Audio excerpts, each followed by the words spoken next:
Tapos yung ako na, yung nag-enroll dito.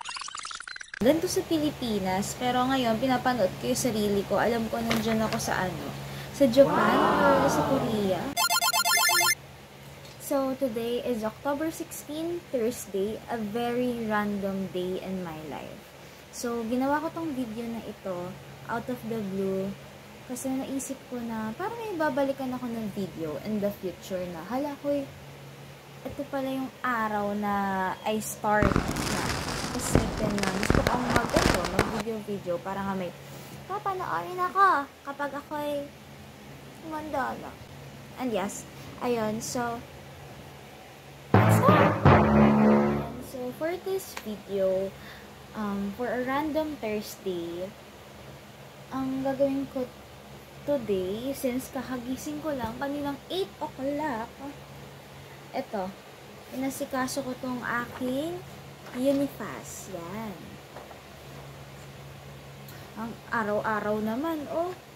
Yan, ganito sa Pilipinas, pero ngayon, pinapanood ko yung sarili ko. Alam ko, nandiyan ako sa sa Japan or sa Korea or sa sa London. Oo, basta ayun, balikan mo na lang to, girl. Nandiyan ka na ngayon. So ayan, inaasikaso mo today itong Unifast mo kasi nakaka-receive ka ng financial assistance from the government. I know government ang Unifast. So ang nakukuha mo dito ay 13,500. Grabe, sayang hindi mo naabutan yung batch ng pinsan mo. Kay Ate Loris, kasi diba kay Ate Loris, per sem niya before is 30K. Tapos yung ako na, yung nag-enroll dito. 13.5 na lang. Pero syempre, pa rin, grateful kasi may nare-receive, diba? So, recording will be stopped. Oh, wait lang. Tumatawag sa Kuya Shopee. Ayan, diba? Sabi ko sa iyo, may Shopee. Ayan, so, October 16, 2025, ano oras na? 8:59 AM. Nag-aasikaso ka ng ng small food business. Kaya dumating to kasi in-order mo to. Ikaw pa nag-abono, di ba? Babayaran kayo naman ng tindahan ng break and the snack ng BYSO. Yes, cleaning, babayaran ka niyan in the future. And alam ko, marami ka na dyan pera, di ba? Nasan ka man ngayon, I'm very proud of you. Ayan, diba, laki-laki? So, let's unbox it.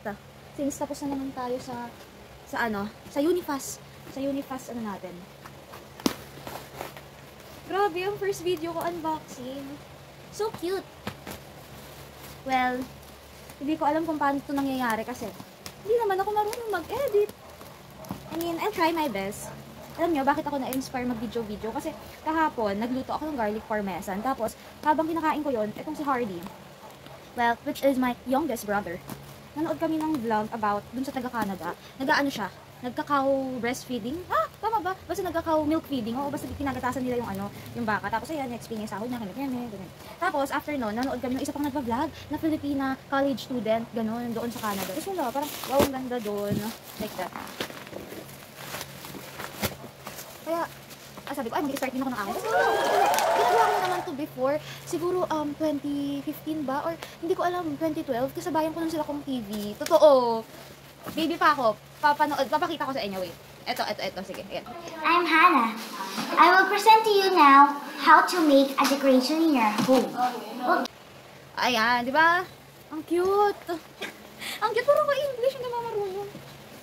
Ewan ko din noon, bakit ako nagkaganon. Tapos, alam nyo, favorite ko before na nagkasabit-sabit ng alam niyo, dedecoratean ko yung bahay namin. Kunwari, magka-Christmas na, maggagawa kami ng parang may colored paper na gugupitan. Tapos ipag-gaganon-ganon.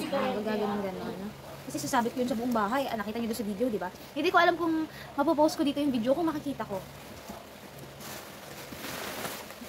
Fudge! Wala sana itong virus. Sumakalat pa naman influenza. And, tip. Alam niyo, ang bilis dumating nito. As in, kahapon ko lang to, kagabi ko lang to in order, or kahapon ng hapon, dumating siya agad ngayon, which is very good kasi kailangan na namin to sa event, sa Thursday. Sa Sabado at Linggo. When I say event, there is this event sa Nova Desi Convention Center. Ayun, meron kami dong mini, small business, Kasi gusto ko rin naman yung business, kasi ayun yung bet na bet ko. Kaya nga sinasabi ko, kaya as much as possible, hinuhold ko siya, even though it's hard. Kahit nag-aaral ako. Kasi ang hirap, hindi mo siya ma-manage ng maayos kapag nag-aaral ka. Kasi pag nag-aaral ka, syempre, hati yung time mo from sa school works, tapos, syempre, doon business, iba yun. Diba? Syempre, hindi pa naman siya doon natututukan. Tapos, wala. Ikukwento sa next vlog yung aking ano. Next vlog or ngayon na rin? Wow! Very pretty! Ala! Very in love ako. Gusto ko talaga itong business na to. I really like it. Ala! Alam niyo ba, nakuha ko lang to sa halagang, hindi ko kasi maalala, so ilalagay ko na lang dyan sa ano, sa screen. Ganitong halaga ko lang siya nakuha. Tapos ito, oh may gulay. Hindi na magagalit ang nanay ko kasi siguro madali na to magsara. Kasi nagalit siya sa akin before, naiinis siya kasi meron kaming dome lid. Then, dito sa ganito, ang hirap niya ipasok, girl. Like, aabutin pa ng 1 minuto para sa isang customer. Ang daming bumibili kasi binagsak presyo ko yung ganito namin sa 25 pesos. Milo coolers tawag ko dun. Tapos wala, ang hirap, girl, iganon. So, ayan, bili kayo sa amin. Punta kayo sa stall number 7 sa Nova Desi Convention Center. We sell chimken pastil. Ayun, pauso ko yan. Akin yun, pag may umagaw niyan. Ayan. Matagal ko na yung naisip, hindi ngayong October, hindi ngayong video lang. Kasi matagal ko na isip. Chimken pastil, tapos ayan, may Milo coolers kami, tapos meron kami charap palabok. Ang pangarap ng aking tatay, gusto ng aking tatay magkaroon siya ng pansitan, ng palabukan. Yung alam niyo, yung store na puro bilao. Wala, mahilig kasi siya magluto. Ayan, thank you so much, seller. Ayun yung sinasabi kong tip. Pag order kayo sa Shopee, if you want na mag-deliver ito agad, umorder kayo yung dun sa seller na malapit sa location nyo. Ako, I'm from North Caloocan. Tapos yung tindahan namin is General Luis, nag-aisang ngayon dyan sa Quezon City. And in-order ko lang to sa Valenzuela. So, ang bilis na dumating. Oh, fudge. Ayan, tama. Okay, akala ko na doble-doble eh. Ala, so pretty. Wow. Ayan, nakita ko lang. So, alam nyo, hindi ko pa kasi sobrang napag-iisipan yung kukunin ko sa cruise ship. Well, ano pala ako, HM student ako, BSHM. Mamaya na nga, ano na ba? Ngayon ko na i-discuss. Hindi, ibang video na lang yun. Basta ito, yan, gusto ko yung mga ganito. Ayan. So, to discuss, ito is, ano siya, 16 ons, ayan.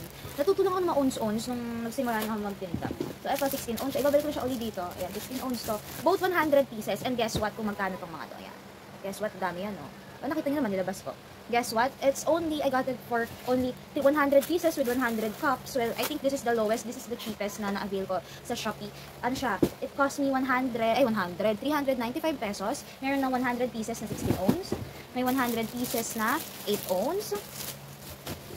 May 100 pieces na 12 ons. Okay. May 100 pieces na 12 ons. And of course, together siya with cup lids. Cup lids, tama. Ayan o, di ba bongga? Hindi na ma-stress ang nanay ko sa pagtatakip. Ayan, yung 395 pesos, meron pa siyang, ayan, may ganito pa siya, oh. Tingnan mo, pag sa palengke ako bumili, baka nakamagkano na ako, 700. Diba? So yeah, ano ba bang pwede kong i-discuss? So I think that's it for this video kasi since it's already, ayun o, mag-9 minutes na tayo dito. So, yeah, bye-bye. See you in my next video kung saan mapapanood ko ulit ang aking self para mabalikan ko ito. Bye-bye.